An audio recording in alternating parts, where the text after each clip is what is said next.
Pinekap supaya yak sini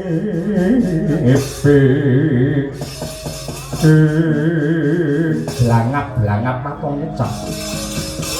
wong tuwa ora kena dipundi-pundi wong tuwa ora kena dibeteni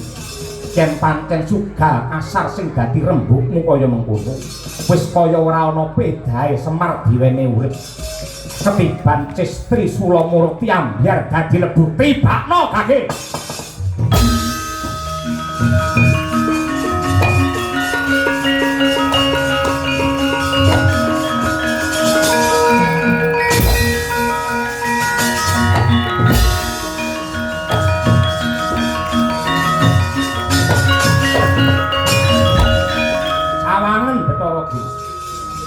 ngendikane para pinter kae bener becik ketitik ala ketara sapa sing bibiti ala iku wahyune bakal sirna wong bener bakal jejer sing luput bakal mawut nadyan to kondang kaluka Cistri Sula iki ampuhe kegila-gila ning sawangen iki ora tumama marang Badranaya balekke karo kowe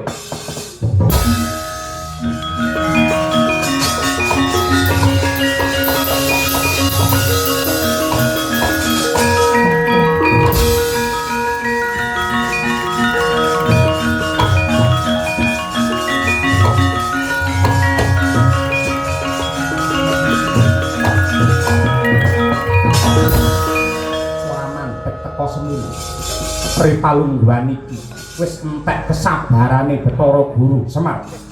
tak jabel nyawamu tak banjut uripmu bakal ndak cemplungake ana madyaning kawah Candra Dimuka ayo cemplungno ing atase aku ki nindakake panembah sing bener nganti para kawula ngibadah sing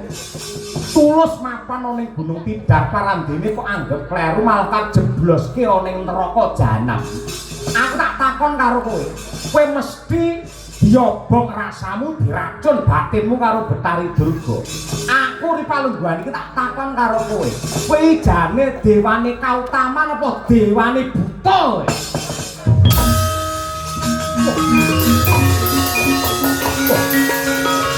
oh